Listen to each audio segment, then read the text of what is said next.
Hey, thank you for finding this video however you did on the app, the website, the YouTube page. We're glad that you found us, and today's message is important as I sum up a series called We Need Christmas. Today I talk about the need for beauty and God's bringing of himself to make this world a more beautiful place and how that can work through us.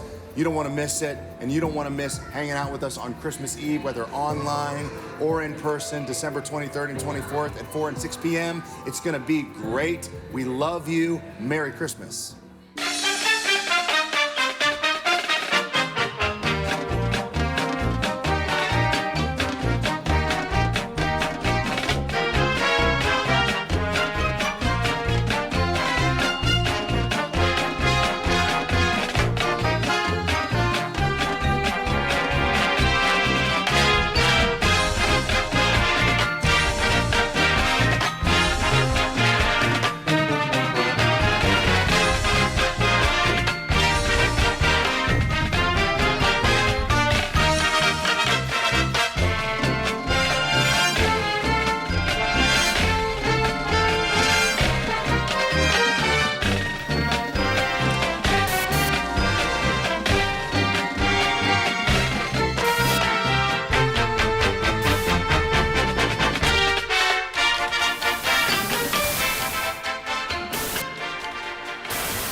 Well, good morning. I'm like worked up today.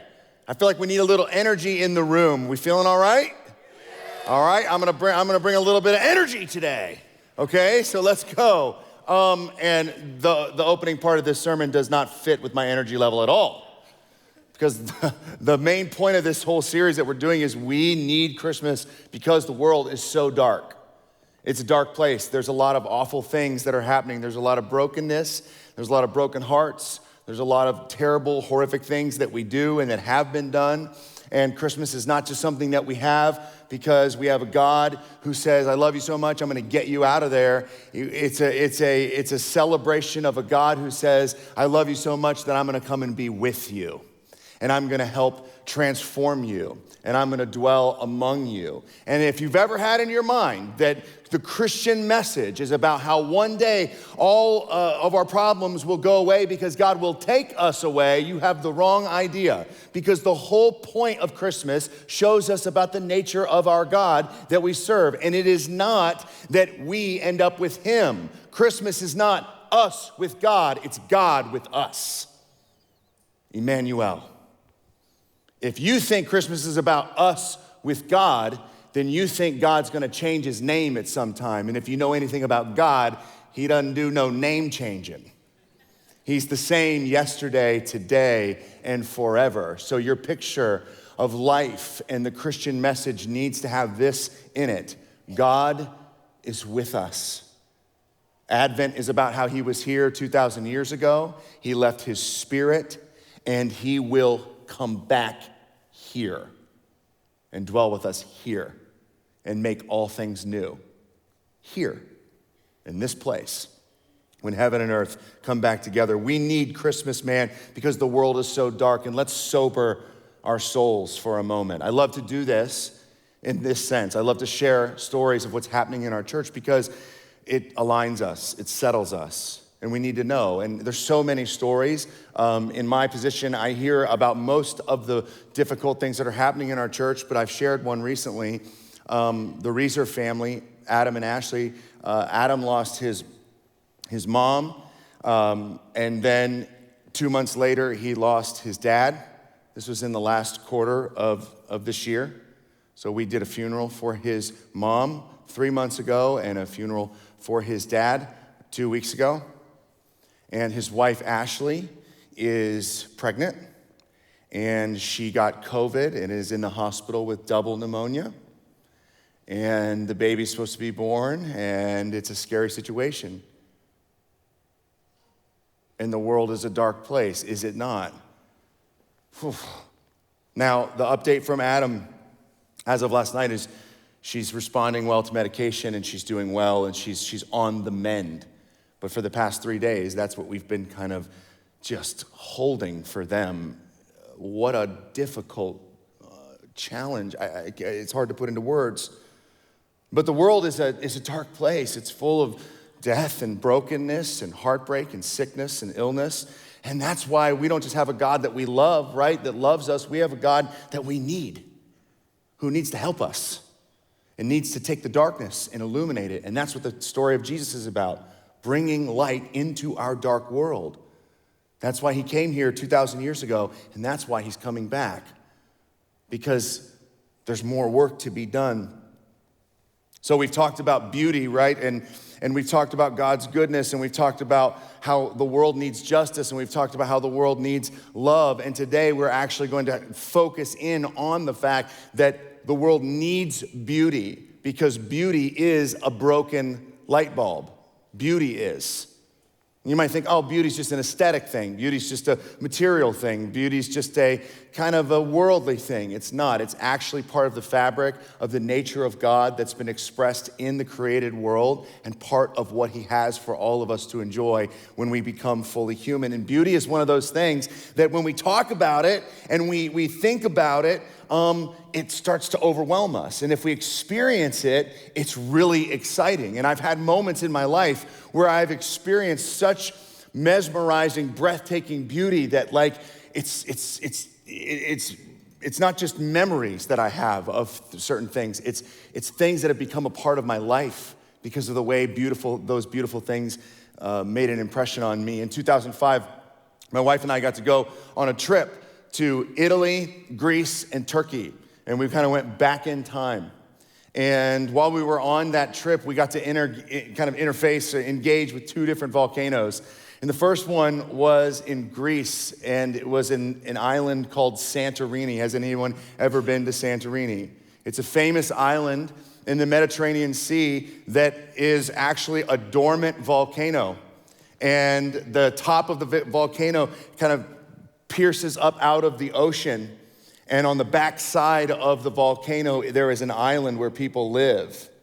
And when you go to visit Santorini, the ship that you're on sails into the middle of the volcano, and then it docks. And then you take a bus or a donkey, I suggest the bus, up switch tracks all the way up, back and forth until you get to the top, and then down across the back, there's a green plush island. And it's the picture that you see when you look up Greece, or beautiful pictures of Greece, and you see those beautiful white buildings on the side of the hill, and the blue and the aqua blue and the white buildings. That's typically Santorini. You'll see that in other places, but there's kind of like this whole village of those types of buildings on the side of this volcano island. And when I went there, it literally took my breath away. Like, it is so incredible. It actually hearkens to and draws people into questions about the lost city of Atlantis. There's conversations around Santorini that it might be the most beautiful place on earth. And it's interesting because the beauty that it is, the stark blues and the blacks and the white and the sun and the Mediterranean Sea, it lives on top of a dormant volcano. Kind of an interesting mix, right? Of beauty and potential devastation. And on that trip, I didn't just see something as beautiful as Santorini. I got to go also to Pompeii. Has anyone ever been to Pompeii? In Italy. This is where Mount Vesuvius is. And Mount Vesuvius, the whole reason you visit Mount Vesuvius is to actually look into time and look at one of the most ugly, gross, broken, scary moments that have happened in human history. And this is in 79 AD, Mount Vesuvius erupted, and it basically destroyed all of the cities around Pompeii and other settlements. It was such a huge eruption. It ejected a cloud of stones and ashes to a height of 21 miles in the air. And then those ash and rock went up into the air and bloomed like you see on all the pictures of the atomic bomb. I see it that way. But it wasn't just smoke, it was ash and dirt that came from the ground. And within a matter of seconds, the towns that were right around Pompeii just got completely covered in ash and rock. Feet of it. Some places 10, 15 feet of it. Like when we have a snowfall that comes throughout the night, this all happened in one big explosion, and within minutes, a whole town was covered with feet of rock and ash.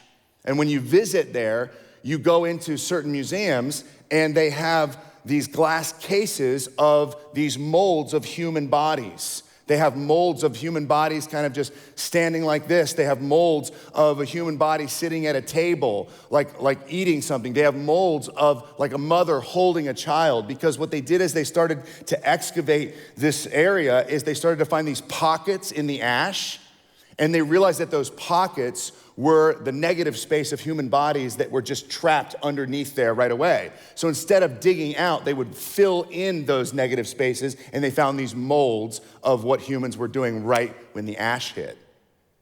And so in that picture, on that trip, I got to see such a stark picture of beauty, and at the same time, the contrast with the most devastating event in maybe human history. There are actually stories from people in China that said that for over a year, the whole sky, whether it was day or night, was dark. Because the clouds just kind of, and all the ash just like went across the world and covered half of the that middle of the world, that hemisphere, if you will. And so countries were like, this is the end of the world. It's just been dark forever. And all it was just the cloud from Mount Vesuvius. And so, like all the things we've talked about, beauty is a broken light bulb. Okay, justice is a broken light bulb. There's something about justice inside of us. When it happens, we're like, yes, that's the way it should be. And when it's not, there's something that feels such a loss in our soul. And so the gift of Christ is, at first, we don't have justice. And then Jesus shows up and he gives us the Spirit, and he starts to bring justice into the world through him being here and through his church. The same thing is true of love. There's not relational connectivity the way it ought to be. We don't treat each other the way we're supposed to. We don't even have the ability to love one another the way we do. So we need Christmas. Why? Because we need justice. We need Christmas. Why? Because we need love. Because our relationships are tattered and torn and stressed, and they don't always work. So we need a God who can come in and give us his Spirit and shine light in the darkness of our relationships. And the same thing is true of beauty. Beauty is not just something that we see in the world. It's something that God gave to us to give us a picture of who he really is, because we don't get to experience life to the fullest unless we understand the God of utter beauty. And so he brings beauty back into the world, not just in making sure that the veil falls from our eyes in terms of what this world looks like in its natural creation, but also in our understanding of what God is up to. The truth is that we are all hardwired for beauty. We're hardwired for it. We have a searching for a deeper and richer meaning in a world that sometimes seems to overflow with delight, but at other times feels dreadful and cold.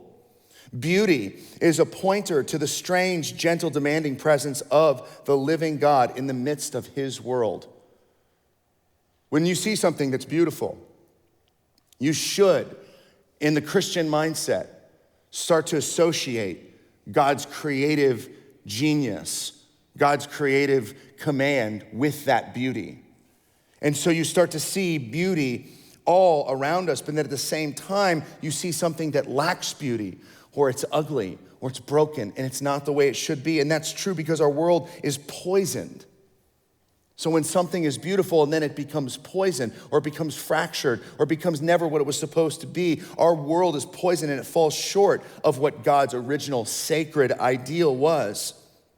In fact, things that are so beautiful, i.e. you and me created in the image of God, can be treated with such gross hostility that at times we can believe that all beauty is gone.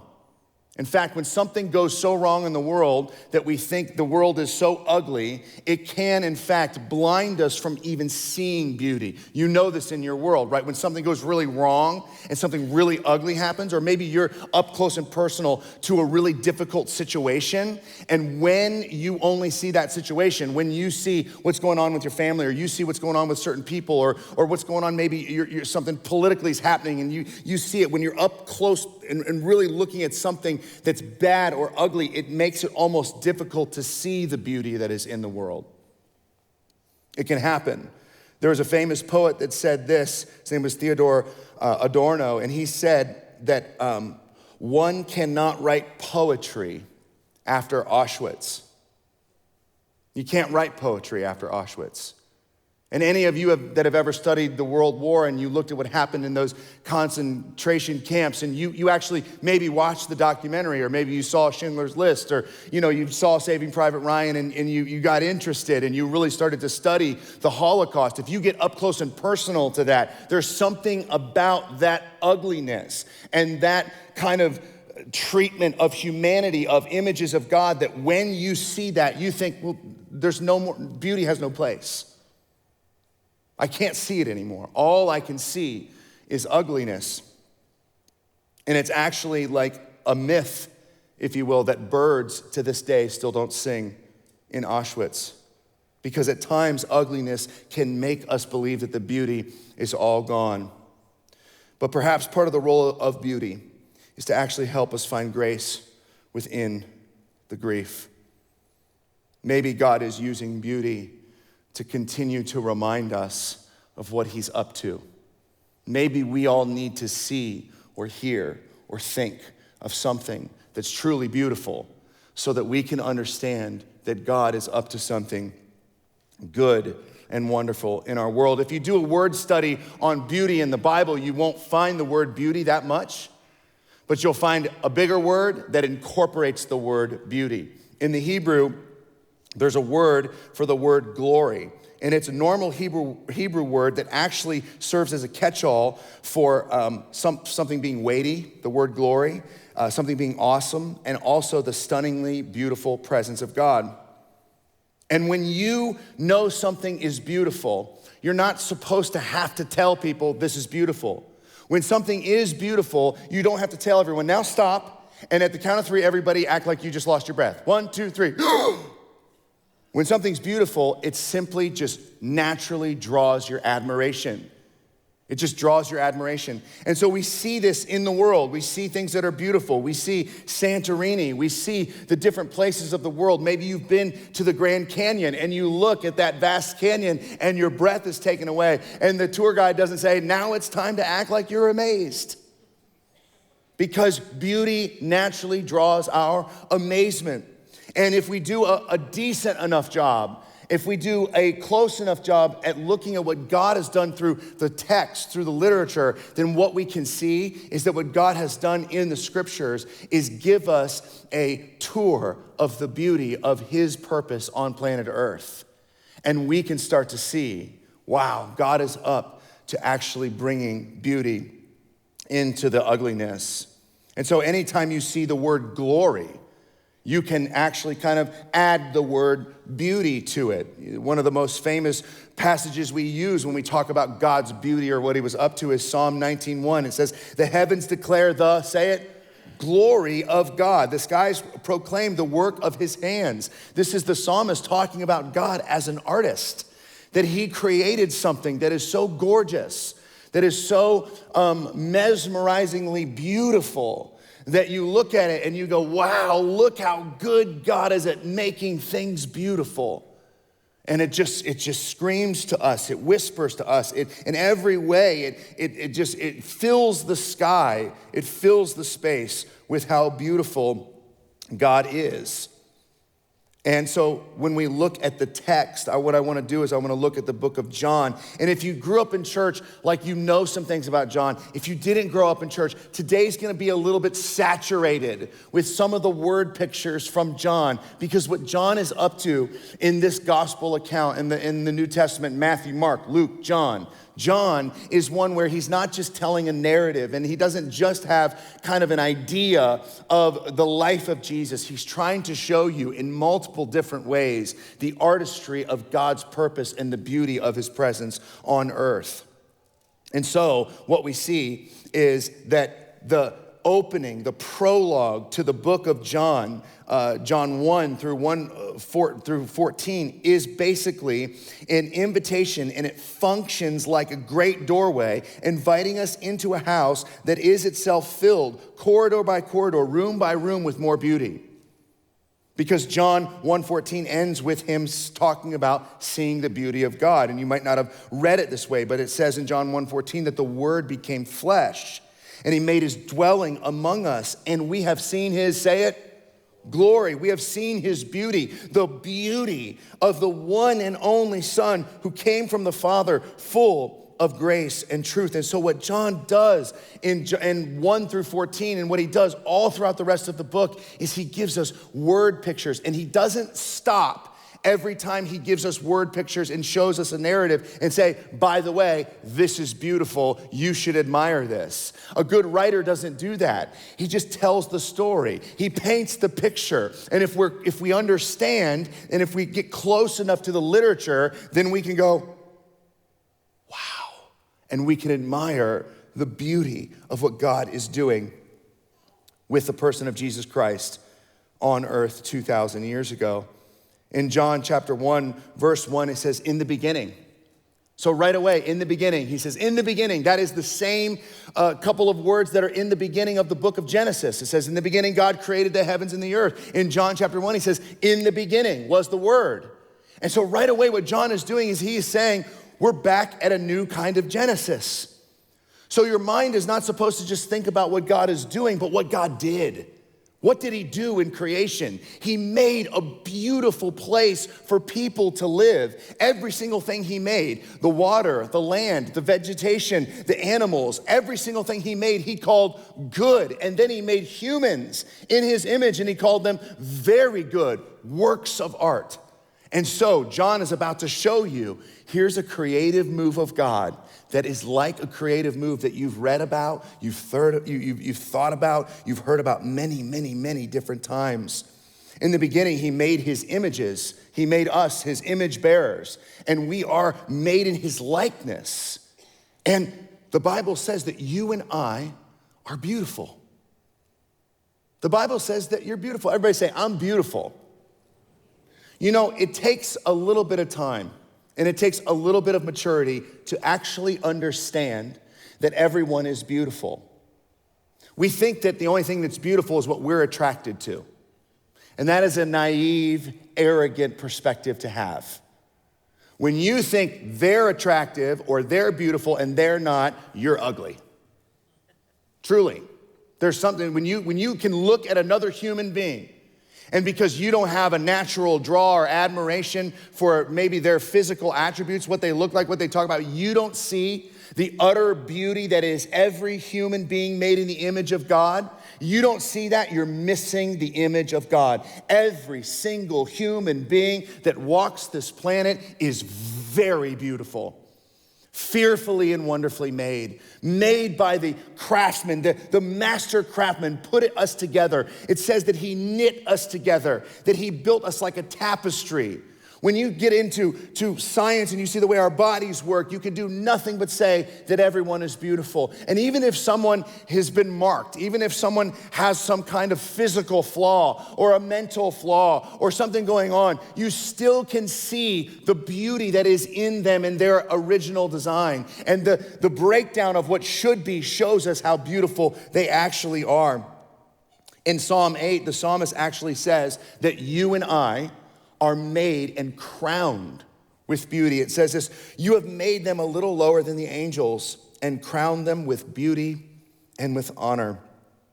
In John chapter 1, it says that the Word became flesh and that he dwelt among us. And when it says dwelt, it's the word tabernacle. And what John is showing us is again another picture of the beauty of God, because the tabernacle, you may think, is just kind of this mobile thing, or it's just this temple thing, and it's not what it's all about, but what Christianity is all about, or maybe it doesn't make sense to you, or you don't think there's any room for it. But the tabernacle was God's movement in the book of Exodus to bring beauty back into the life of his people. A lot of people think of a tabernacle as a way out of the world, and actually what it was is a bridgehead into the beauty of God. In the tabernacle, the way that the tabernacle was supposed to be designed was to show the people that went in there a little bit of a picture of the Garden of Eden. So that when they went in there, they could go, oh, this is the presence of God. Oh, this is a temple. Oh, this is the way it's supposed to be. And so when John says that Jesus became flesh and tabernacled among us, he's starting to add layers, word pictures to the beauty of what he's been up to since the whole redemptive story of humanity. He's bringing in the word tabernacle. And when you study in Exodus chapter 25, verse 3-7, you look at what those people were supposed to bring in order to make the tabernacle. It was the most beautiful gems and items and pieces of material that the world had to offer. And when you read about these, and you can just read through that right now, what you need to think about is the stark contrast of the way that gods were put in buildings during this time. Because when gods died in Egypt, they were put in giant pyramids and their bodies were put in there. And it was kind of this stone kind of grave site, if you will. The temple introduces flowers and beauty, and it introduces gems, and it introduces light, and it introduces smells and senses to every single one of our senses was supposed to be brought to life in the tabernacle. And in the pyramids during the time, you had dead gods that were being revered. And in God's temple in the desert, you had a living God who dwelt and went around with his people. Oh man, he is telling you, do you see this? If you thought that was beautiful, and a good Hebrew person who loved the story of the Exodus would have said that the tabernacle alone was a beautiful, beautiful thing. And now he says, we're seeing it come to real life in Jesus. The tabernacle. The Word became flesh and tabernacled among us, the most beautiful thing you could have ever seen. If humans are crowned with glory and Jesus is God in a bod, if he is human and God at the same time, then what we are seeing is divine beauty. So the word pictures, it all just starts to happen throughout this whole section of the book of John. And he starts to bring out the New Testament stories, the stories that many of us kind of live for and love and have shaped us. He goes through this corridor, this tour, if you will, of beauty. And in the middle of the very book, in John chapter 11, my favorite story in arguably the Bible is John chapter 11. It's the resurrection of Lazarus. And John puts the story of the resurrection of Lazarus right in the middle of his text. Because what he is saying about where he's placing the literature is this is the centerpiece of humanity for now. In the story of Lazarus, you are seeing what's happened to humanity, what happens to humanity, what can happen with Christ, what will happen with Christ. You're seeing the past, you're seeing the present, and you're seeing the future all in one story. You read the story of Lazarus and you actually take piece by piece the ideas, the teaching, the interactions that took place between Lazarus, at the end with Jesus, between Jesus and Mary and Martha, between Jesus and his disciples. You will actually see right in the middle. And John's like, if you only read one thing and you read this, you will see basically the entire narrative of human and God's interaction all in one chapter. And Jesus, as you know, he finds out that Lazarus is sick. He doesn't go to help him right away. It's believed that it was so close to the city that maybe he was afraid to go there at the time, or not ready to go there at the time. But actually what you find out in the text is that he prays immediately for the resurrection of Lazarus the 2 days before he gets there. Because when Jesus ends up at the tomb and he prays in front of Lazarus, he says, God, I'm thanking you. And he prays a prayer of thanksgiving, which tells the reader that Jesus already had a conversation with God about the resurrection of Lazarus. And the only reason he's praying is so that the people know that he was up to doing something of a resurrection magnitude in that moment, and he's been planning. And the whole purpose that he's praying is so that people can see that God has a plan and it's brought us to this moment.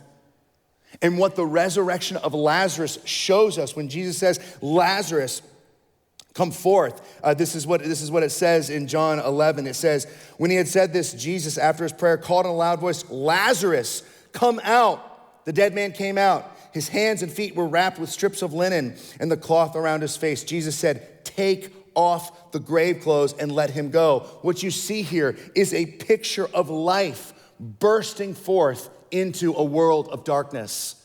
This is in a grave site, if you will, and Lazarus is there, and God says, come forth, and he steps out, and he's still wrapped up in grave clothes. And the picture of the grave clothes is a picture of your and our reality. Yes, there's resurrection, but there's still more death to come. Yes, this is great that he rose from the dead, but something else has to happen so that every one of us one day can raise to new life without any grave clothes. And so the author is just showing you this is what God is up to. He's going to raise him, and then one day he's going to have no clothes, but grave clothes. And then Jesus, when he comes out of the tomb, at the end of John chapter 20, he has no grave clothes on.